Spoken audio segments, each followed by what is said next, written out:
17절에서 26절 말씀까지 교독하겠습니다. 고린도전서 11장 17절 말씀부터 제가 먼저 읽습니다.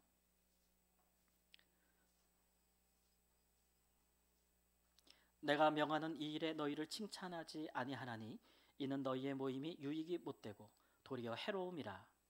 너희가 교회에 모일 때 너희 중에 분쟁이 있다 함을 듣고 어느 정도 믿거니와 너희 중에 파당이 있어야 너희 중에 옳다 인정함을 받은 자들이 나타나게 되리라. 그런즉 너희가 함께 모여서 주의 만찬을 먹을 수 없으니 이는 먹을 때 각각 자기의 만찬을 먼저 갖다 먹으므로 어떤 사람은 시장하고 어떤 사람은 취함이라.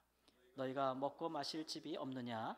너희가 하나님의 교회를 업신여기고 빈궁한 자들을 부끄럽게 하느냐? 내가 너희에게 무슨 말을 하랴? 너희를 칭찬하려 이것으로 칭찬하지 않노라. 내가 너희에게 전한 것은 주께 받은 것이니 곧 주 예수께서 잡히시던 밤에 떡을 가지사 축사하시고 떼어 이르시되 이것은 너희를 위하여 내 몸이니 이것을 행하여 나를 기념하라 하시고 식후에 또한 그와 같이 잔을 가지시고 이르시되 이 잔은 내 피로 세운 새 언약이니 이것을 행하여 마실 때마다 나를 기념하라 하셨으니 너희가 이 떡을 먹으며 이 잔을 마실 때마다 주의 죽으심을 그가 오실 때까지 전하는 것이니라. 아멘. 올해 추수감사주일이 우리 한국교회 특별히 장로교회가 추수감사주일을 처음 시작한 이래로 120주년이라고 합니다. 첫 추수감사주일은 1904년에 조선장로교 공의회에서 이 서경조 장로님이라는 분의 제안으로 시작이 되었는데요. 한 해의 감사를 우리가 이날 드리고 특별히 이때는 흉년과 재난을 당하는 교회와 이웃들을 우리가 연보하여서 돕자라고 제안했는데 그것이 전체 공회에 받아들여져 가지고 지금까지 지켜오고 있으니까 이것은 성경에는 없는 절기지만 우리 한국교회에 있는 아주 좋은 전통이다라고 이제 할 수가 있겠습니다. 120년이나 됐어요. 그러니까 전통이 참 좋아도 오래되면 그 본래 취지를 잃어버리기 쉽잖아요. 그래서 이게 원래 이렇게 하는 게 맞나? 이런 생각이 들 정도로 좀 구습이 되기 쉽습니다. 특별히 이제 추수감사주일 행사 뿐만 아니라 교회가 정한 여러 전통의 그 절기들이 너무 이제 먹고 마시는 일이나 행사 중심으로 가는 것은 본래 취지를 또 살리는 것에 좀 부족함이 있을 수 있고 또 어떤 교회는 이 교회가 정한 이 전통의 절기들을 굉장히 그 율법적으로 지키는 데가 있어요. 그런 이단들도 있지만 심지어는 구약의 절기를 다 지켜야 된다부터 해서 우리가 정한 교회 전통의 절기들도 안 지키면 큰일 나는 것처럼 그렇게 가르치고 또 그렇게 시행하는 분들이 있습니다.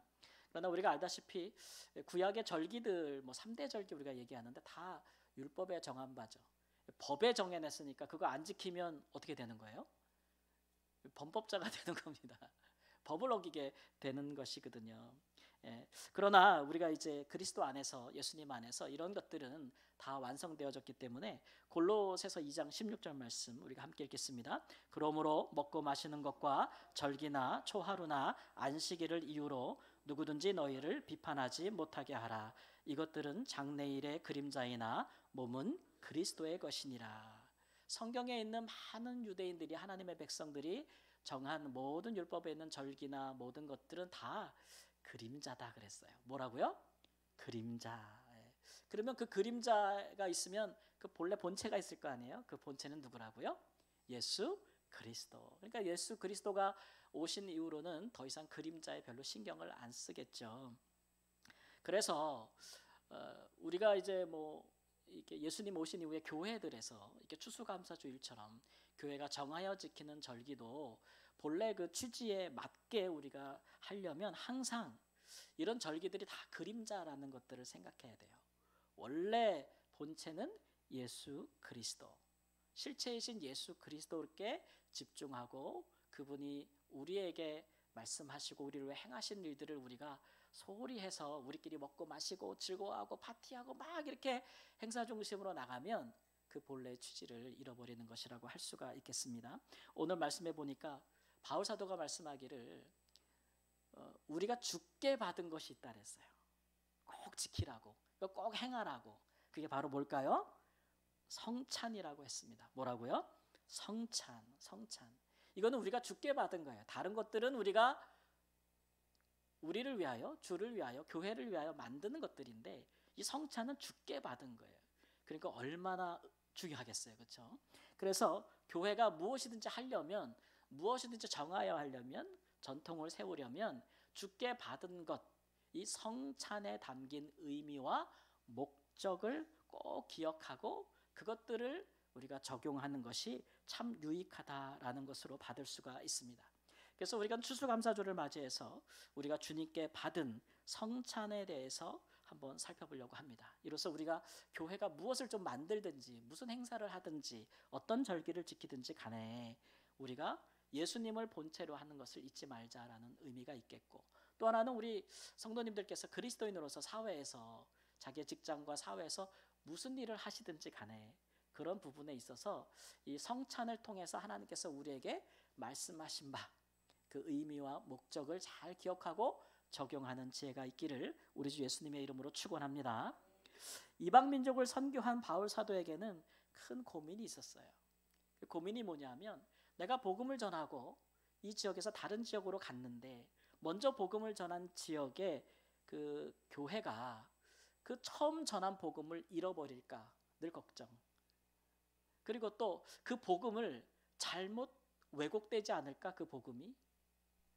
처음 세운 교회는 그렇지 않았는데 조금 시간이 지나면서 교회가 세속화되지 않을까라는 늘 걱정이 있었던 것입니다. 왜냐하면 복음을 전하기 전에 이미 그곳에는 다른 복음들이 있었거든요. 그리고 다른 종교가 있고 다른 신앙들을 갖고 있고 다른 문화들이 있어요. 이걸 우리가 토착화라든 아주 오랫동안 그 지역에 복음이 없이, 성경이 없이 이미 뿌리 내린 것들이 있는데, 복음을 전한 이후에 그것들 때문에 이 복음과 교회가 변질될까 봐 영향을 받아서 많이 걱정을 했습니다. 그래서 그 부분을 어떻게 하면 해결될 수 있을까, 바울 사도가 선교사로서, 목회자로서 생각하면서 그가 찾은 해법은 뭐냐면 예수님께서 전하여 준 것, 우리가 예수님께 받은 것을 전해줘야겠다 이렇게 생각한 거죠. 그게 바로 무엇이냐 그러면 그게 성찬이다. 성찬을 잘 행하면 거기에는 복음의 아주 진수, 핵심이 담겨 있어요. 성찬을 행할 때마다 잘 깨달아 알면, 그리고 이 성찬에는 교회가 어떻게 교회될 수 있는지, 교회됨에 대한 진리도 담겨 있기 때문에 주의 성찬을 받은 대로 전하여 준다면 그것이 교회에 큰 유익이 되겠구나라고 여긴 것이죠. 그런 면에서 이 바울 사도는 참 훌륭한 분이라는 생각이 들어요. 어떤 문제가 생기면 인간적으로 다른 방법으로 막 해결 방법을 찾으려고 동분서주하지 않고, 바울 사도는 항상 그의 시선과 그의 마음이 예수 그리스도께 향하고 있었기 때문에, 예수님을 주목하고 있었기 때문에 어떤 문제가 생기든 그 해결 방법을 어디서 찾아요? 예수님께로부터 찾는 것이죠. 참 이 모습이 참 아름답다라고 생각이 됩니다. 그래서 우리가 우리의 복음이 오염되지 않고 우리의 교회가 교회로서의 바른 모습을 상실하지 않으려면 바울 사도의 이런 목회적인 방법을 따라서 우리도 성찬이 주는 의미와 목적을 생각해보는 시간이 되기를 바랍니다. 그러면 바울이 전한 주님의 성찬에는 어떤 내용이 있는 것일까 생각해 보겠습니다. 26절에 보니까 첫 번째로 주의 성찬에는 주님의 죽으심을 선포하는 의미가 있다 그랬어요. 한번 따라해 보겠습니다. 주님의 죽으심을 선포한다. 성찬을 시행할 때마다 예수님의 죽으심을 전하는 의미가 있다, 선언하는 의미가 있다는 거예요. 예수께서 우리를 위하여 죽으셨다 라는 메시지가 성찬에 있다는 것이죠. 예수님은 우리를 위한 예수님의 죽으심을 우리가 기억하기를 바랬어요. 절대 교회는 잊어버리지 말아라. 그리고 기념하기를 원하셨어요. 그래서 가장 좋은 방법을 택하셨죠. 어떨 때 기억하기를 원하셨냐면은 먹고 마실 때마다. 먹고 마실 때마다 예수님의 죽으심을 기억하라. 근데 이게 잘 생각해 보세요. 먹고 마실 때마다 죽음에 대해서 생각한다면 소화가 잘 되겠는가? 예수님의 죽으심은 그 메시지가 무겁잖아요. 먹고 마실 때마다 생각하라고 하니까 예수님이 참 지혜롭게 하신 일인가 이런 생각이 들 수 있는데, 가만 생각해 보면 사실 그렇습니다. 여러분, 우리가 먹고 마시는 것은 살기 위해서 마시는 거잖아요. 생명이 있는 건데, 우리가 먹고 마시는 것 중에 죽음을 거치지 않고 우리에게 오는 것이 있는가? 아무것도 없는 것 같아요. 그렇죠? 우리가 먹는 뭐 채소 하나, 야채 하나, 다 하나의 미랄이 땅에 죽어서 오는 것 아니겠습니까? 우리에게. 우리가 먹는 그 어떤 양식 중에서도 죽음을 거치지 않고 우리에게 오는 것은 아무것도 없어요. 그러니까 사실 우리의 음식과 식탁에는 다 죽음의 의미가 들어가 있는 거죠. 제가 어릴 때 학교 그 정문에서 어떤 아저씨들이 파는 병아리를 100원에 주고 산 적이 있습니다. 그래서 제 어린 마음에 이것이 어떻게든지 살리려고 굉장히 정성스럽게 키웠어요. 근데 이게 정말 커가지고 닭이 됐습니다. 닭이 되니까 하루에 한 번 꼭 알을 낳더라고요. 예, 근데 그 시간대가 언제냐면 제가 학교 가서 점심 시간대 꼭 그 닭이 알을 낳아요. 그러면 저는 점심을 학교에서 먹질 않습니다. 절대 도시락을 싸가지 않아요. 빨리 뛰면 10분이면 학교에서 집까지 와요. 땡 점심시간 되면 뒤도 안 돌아보고 뛰기 시작합니다. 그래가지고 제가 그 욕심이 나가지고 집에 오자마자 닭 있는 데 가서 그거를 알을 가져다가 후라이를 해먹는 것을 제 인생에 뭐 아주 큰 낙으로, 누가 먹기 전에 항상 그렇게 했거든요. 근데 어느 날 그렇게 먹고 또 학교 갔다가 이제 집에 왔는데 닭장에 닭이 없는 거예요. 이상하다. 왜 닭이 없지? 그러니까 엄마가 물어봤어요. 엄마, 왜 닭이 없으니까 엄마가 오늘 저녁에 먹으려고 잡았다. 어린 마음이 얼마나 상처가 됐는지, 제가 나는 오늘 저녁을 먹지 않으리라. 내가 사랑하는 닭이 죽은 거예요. 내가 그걸 어떻게 먹겠어요. 내가 그 죽은 거를 못 먹겠다고 그랬죠. 근데 저희 어머니가 참 지혜로우세요. 시장에 가서 다른 닭을 한 마리를 더 사오셨어요. 둘을 섞어놨어요. 식구가 9명이니 섞어놨어요. 제가 그 저녁을 먹었겠어요? 안 먹었겠어요? 눈물을 훔치며 내가 먹는 이 다리는 그 닭의 닭다리가 아닐 거야. 네. 우리가 먹는 모든 식탁에는 다 죽음이 있어요. 네. 그러니까 예수님께서 먹고 마시는 것과 자신의 죽음을 연결시켜서 기념하라 하신 거 있잖아요. 그거 굉장히 지혜로운 것이라고 생각이 듭니다. 죽음이 왜 우리에게 복음이 될 수 있을까? 예수님의 죽으심이 왜 우리에게 복음일까? 너무 무겁잖아요. 복음이라고 하면은 뭐 이런 거, 제자들이 기대했던 것처럼 뭔가 우리에게 보상이 있는 거. 복음은 내가 수고한 일에 대해서 아주 큰 보상을 받는 게 사실 우리가 듣기 좋은 복음이 아닐까요? 누구든지 하나님을 위해서 헌신하게 되면 하나님께서 그에 맞는, 아니 그보다 더 큰 영광과 상을 주시는 것이 당연히 복음이라고 우리가 여길 것입니다. 제자들도 그렇게 믿었어요.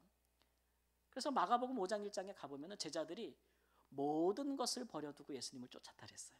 자기의 직업도 자기의 가정도 좀 뒤로 제껴두고 다 버리고 예수님을 쫓았는데, 이런 마음으로 예수님을 따라갔으니 어떤 마음도 커지냐면은 보상받고 싶은 마음도 엄청 커지는 거죠.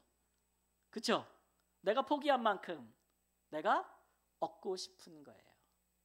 그래서 예수님을 통해서 이 세상에서 자기가 가질 수 없는 큰 영광을 누리기를 원했던 것, 그게 제자들이었어요. 그것을 복음이라고 여겼고요.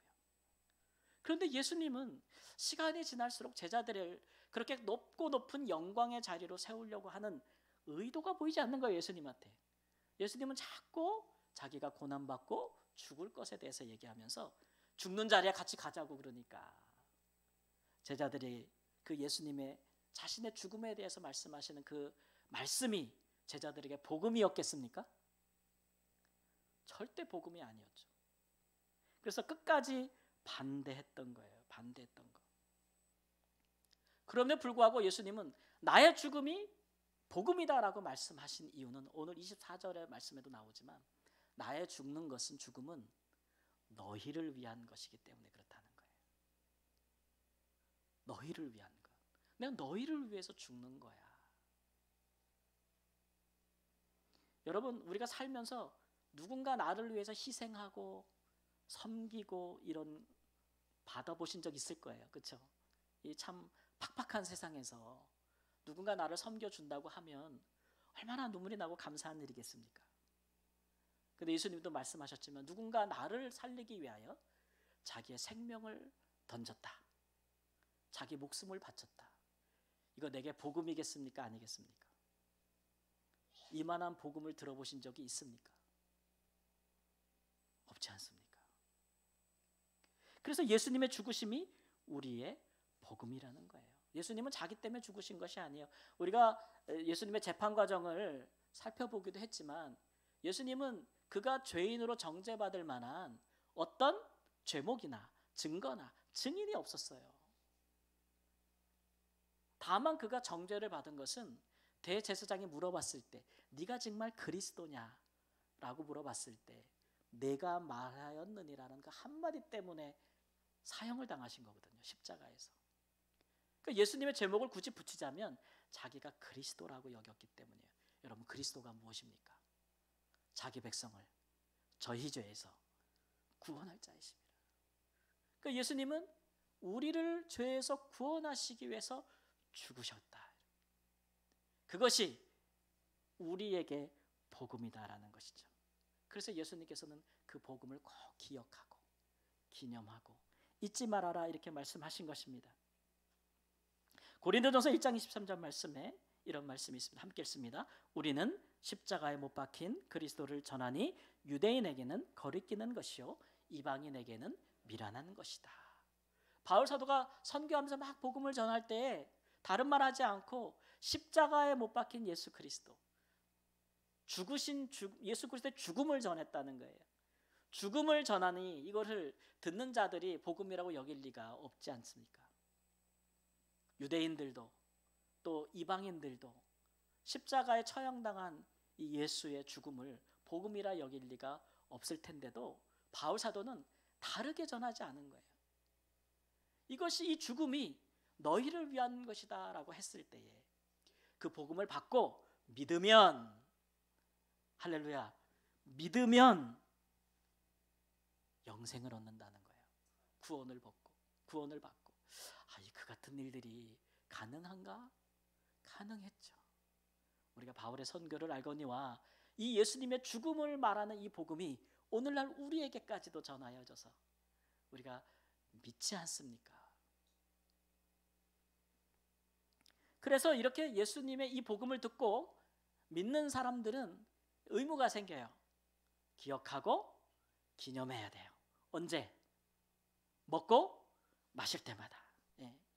이거 망각하고 예수님의 죽으심을 망각하거나 혹은 우리가 이 죽으심에 대해서 예수께서 우리를 위하여 죽으셨다라는 것을 선포하는 것, 전하는 것을 포기하면 그것은 우리가 복음을 상실하는 것이다라는 거죠. 복음을 상실하는 것이다. 오늘날 교회가 어려운 교회들이 많습니다. 그렇죠? 그래서 교회들마다 어떻게든지 교회가 다시 성도들로 채우고 또 교회가 성장하기 위해서 많은 분들이 애를 쓰세요. 그래서 막 그런 것에 대한 뭐 전략, 뭐 방법론 이런 건 책들도 많이 나와요. 봤더니 뭐 다양하더라고요. 제가 이렇게 묶어봤어요. 카테고리를 묶어봤더니 한 4개 정도 나오는데 뭐 대충 보면 이렇습니다. 지금은 콘텐츠 교회가 돼야 된다. 교회 뭐 콘텐츠가 있어야지 사람들이 오지. 그렇지 않으면 안 온다. 이렇게 뭐 그래서 어떤 교회 대표적인 예를 보니까 교회 이름이 사무교회예요. 사무교회. 무슨 얘기겠어요? 네 가지가 있다 없다. 없는 교회. 4가지가 없는 교회 이름이 그래요. 주부에 보면 뭐가 없냐 그러면 첫 번째 등록이 없습니다. 우리 성도님 등록하셨는데 교회 등록하라 그러면 부담스러우니까 안 하잖아요. 우리 교회 보면 등록이 없습니다. 두 번째 보면 헌금이 없습니다. 헌금 시간 없습니다. 세 번째는 뭐냐면 예배가 없습니다. 예배 형식 다 파기. 그냥 자유롭게 교제하면서 이야기하면서 우리는 그렇게 열린 교회입니다. 막 이렇게 예배당이 없습니다. 온라인상에서만 만나는. 이 사무교. 여러분 어떻게 생각하세요? 되겠나? 엄청 잘 되는 거예요. 그러니까 책에 소개가 됐겠죠. 콘텐츠가 있어야 된다 막 이렇게 했잖아요. 그래 또 하나는 뭐 트렌드 교회. 트렌드가 요즘 시대를 따라갈 수 있어야지. 교회가 시대 흐름을 문화를 따라갈 수 있어야 된다. 요즘은 다 그 사람의 생애에 주기별 복지가 사회 가운데 이루어지지 않습니까? 시스템이. 교회도 그래야 된다 해서 교회가 그냥 복지 사역에 엄청 열심을 내는 그런 트렌드, 예를 들면 그런 걸 따라가야 된다 이렇게 이제 주장하는 이론도 받고, 또 하나는 이제 브랜드 교회. 교회가 뭐가 있어야 돼요? 브랜드가 있어야 돼요. 우리 뭐 물건 하나 사도 뭐 브랜드가 있으면 더 귀해 보이고 좋아 보이지 않습니까? 그러니까 주변에 보면은 잘 되는 교회들이 있어요, 없어요? 교회 건물도 아주 크고 막 진짜 유명한 목사님이 하시는 그 교회 그런 이름들 딱 그대로 갖고 와서 개척하거나 같은 시스템을 갖고 오거나 거기에 경력이 있거나 이렇게 흔히 우리가 얘기하는 무슨 지교회 같은 거, 그런 브랜드 벤치마킹 그런 거 해야 된다 막 이렇게 주장하는. 그 다음에 또 하나는 커넥티드 교회라 해서 소통하는 교회. 뭐 이렇게 해서 막 SAI 뭐 그 또 뭐예요? 이렇게 영상 같은 거 또 뭐 이런 것들 다 활용해 가지고 해야 된다 막 이런 책들이 많이 나온다. 불티나게 팔린다고 해요. 그걸 보면서 어떤 걸 느꼈냐면, 야 진짜 교회가 생존하기 위해서 몸부림을 치는구나 그런 생각이 들었어요. 서바이벌하네, 서바이벌. 근데 그런 뭐 플랫폼이나 그런 콘텐츠나 뭐 다 갖고 올 수 있고 할 수 있는데, 근데 거기에 무엇을 담느냐가 중요한데, 거기에 예수님을 담지 못하면, 복음이 없으면, 십자가가 없으면 아무것도 아니라는 거죠. 거기엔 복음이 없는 거예요, 그 교회는. 그러니까 우리는 서바이벌 하려고 하지 말고 하나님의 교회는 언제나 리바이벌, 우리가 복음으로 부흥하는 교회가 돼야지, 수단과 방법으로 가리지 않고 복음이 없이 그저 되는 대로 쫓아가는, 시대를 쫓아가는 그런 교회가 돼서는 안 되지 않겠습니까? 생명을 구원하는 복음, 예수님의 죽으심, 그의 죽으심은 그가 우리를 위하여 자신의 생명을 드렸으며, 그가 섬기러 오지 아니하시고 섬김 받으려고 오지 아니하시고 섬기러 오셨다는 것. 그 예수님의 죽음이 우리에게 보여주는 거잖아요. 그게 복음이라는 것. 거기서 한 발자국도 물러나지 않는, 무엇을 하든지 교회가 그런 교회가 되어야 될 줄 믿습니다. 교회뿐 아니겠죠. 우리 성도님들도 이 예수님의 죽으심과 같은 이 희생과 섬김의 가치를 우리 사회에 정말 널리 알리는 일에 물러섬이 없는 그런 삶을 사시기를 우리 주 예수님의 이름으로 축원합니다.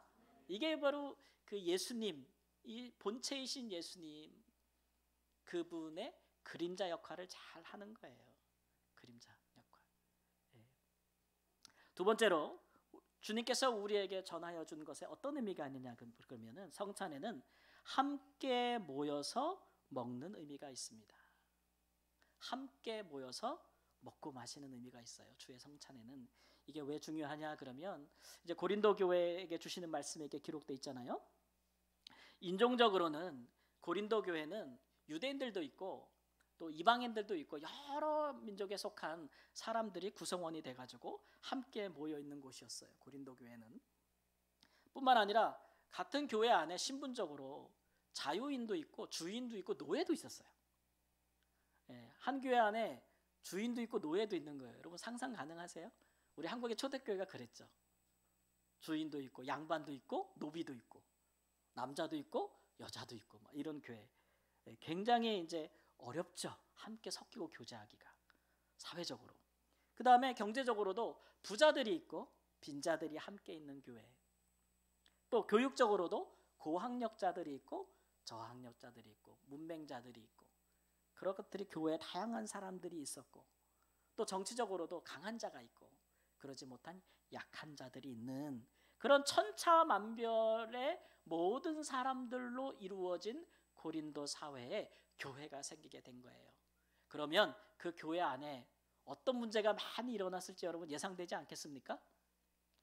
그래서 고린도 교회에는요, 항상 들리는 바울 사도가 들었던 소식이 뭐냐면 교회에 파당이 있다는 거예요. 당이 있다고, 당이. 예. 끼리끼리 모인다는 거예요. 예. 그 다음에 끼리끼리 모이다 보니까 뭐가 생길까요? 그렇게 모르는 것처럼 분쟁이 생기는 거죠. 뭐가 생겨요? 분쟁이 생기는 거예요. 끼리끼리 모여가지고 이제 그 다음부터 서로 싸우는 거죠. 예. 그러다 보니까 성찬을 행할 때도요, 어떤 사람들은, 어떤 그룹은 먼저 와서 싹 먹어버렸대요. 예. 근데 그거 보니까 누구냐고 살짝 보니까, 본문 보니까 주로 부자들이 그렇게 했대요. 왜 그렇게 했겠어요? 가난한 사람들과는 함께 먹을 수 없다. 어차피 뭐 음식은 우리가 많이 갖고 오는데. 그래서 가난한, 뭐 당시에 성찬은 예배 가운데 행해진 게 아니고 함께 식사하는 거였으니까 와서 사람들이, 가난한 사람들이 오기 전에 다 먹고 해치우는 거예요. 다. 그리고 또 성찬이 포도주잖아. 다 마셔버려. 다른 사람 못 가지. 그래서 뭐 했다 그랬어요? 취했대. 심지어는 그런 얘기까지. 다른 사람이 성찬을 먹는 거를 꼴을 보기 싫은 거지. 그런 일까지 막 일어났다는 거예요. 바울 사도가 내가 주께 받은 것을 너에게 전한 것은 그런 것이 아니었다라고 가르치는 거죠. 함께 모여서 먹을 수 없느냐. 우리 주님께서는 사역하는 동안 항상 주님의 식탁에 아주 다양한 많은 사람들을 초대하셔서 그들과 함께 먹고 마셨다는 것을 지난주에 제가 설교에서 말씀을 드렸는데, 주님의 식탁은 그렇게 벽이 없는 식탁이었어요. 제한이 없는, 차별이 없는 그런 식탁이었거든요. 그런 성찬을 우리에게 행하라고 하신 거예요. 에베소서 2장 14절 말씀에 함께 읽습니다. 그는 우리의 화평이신지라 둘로 하나를 만드사 원수된 것 곧 중간에 막힌 담을 자기 육체로 허시고 그랬어요. 우리 예수님은 전문가예요. 직업으로 말하면 담을 허무는 분이에요. 우리 원래 예수님께서 목수의 아들이라고 그러잖아요. 그죠? 정확히 말하면 목수인지 아니면 돌을 쪼개는 사람인지 이견이 좀 있어요. 당시 시대적인 배경을 이해하는 그런 차원에서. 그래서 뭐 돌을 쪼개는 사람이면 스톤 브레이커죠. 돌 쪼개는. 우리 예수님은 뭐 이렇게 하여튼간 허무는 전문가예요. 뭐를 허무시냐 그러면 사람들이 서로 간에 서로 차별하고 다르다고 생각해서 쌓아놓은 파당과 분쟁, 분열, 시기, 갈등, 창피주기, 면박주기, 업신여기는 거, 그런 것들, 인간관계에서 우리 인간의 죄악으로 인해서 서로 간에 생겨나게 된 그런 것들을 복음 안에서, 예수님 안에서 허무시는 분이에요. 그래서 예수님의 성찬에는 누구든지 참여할 수 있었는데 우리 예수님은 심지어 자기를 노예 한 명의 몸값에 팔 가룟 유다조차도 그의 마지막 성찬에 참여하는 것을 허락하신 분이었잖아요. 예수님께서는 우리가 그 정신을 이어받기를 원하시는 것입니다. 첫 번째는 우리가 교회로 모였을 때에. 두 번째는 우리가 흩어졌을 때에, 우리 사회에 만연한 차별과 갈등, 분쟁 이런 것들을 우리가 화목해 하는 직분으로 감당하기를 원하시는 줄을 믿습니다. 네, 우리 역할이에요. 우리가 성찬을 행할 때마다, 먹고 마실 때마다 그걸 기억하라는 거예요. 제가 어느 교회에 임직식에 갔더니 오셨던 어떤 목사님께서 이런 예용을 하시는 것을 봤습니다. 직분에 대해서 설명하시면서 성도가 무엇이냐라는 정의를 성경적으로 내리시지는 않았는데 이렇게 말씀하시더라고요. 다른 사람이 예수님을 쉽게 믿도록 만드는 사람이 성도다 그랬어요. 네. 그럼 집사가 무엇이냐? 다른 사람들이 예수님을 더 쉽게 믿도록 만드는 사람이 집사다. 그럼 안수 집사랑 권사는 무엇이냐? 다른 사람이 예수님을 더 쉽게 만드는. 장로와 목사는 무엇이냐? 다른 사람이 복음을 듣고 예수를 더 쉽게 만드는, 예수님을 믿지 못하게 하는 장벽들을 허무르는 사람이라는 거예요. 그래서 우리 현실이 좀 거꾸로 가는 것 같은 느낌이. 목사 보니까 못 믿겠네. 이거 방법이 없는 거지. 우리가 예수님께 오는 사람들을 쫓아내고 있지 않는가? 교회가. 이거 심각한 문제죠. 그래서 교회 이름을 더 쉽게 믿는 교회로 바꿔볼까? 농담 삼아 이렇게 생각도 해봤는데, 그래서 일리가 있다라는 생각이 들어요. 왜냐하면 우리는 예수님처럼 그런 사회에 쌓여진 복음으로 허물 수 있는 장벽을 우리가 허무는 사람이지 세우는 사람은 아니지 않습니까? 예수님께서 허무신 것을 우리가 다시 세울 수는 없는 거잖아요. 세상에서, 교회에서.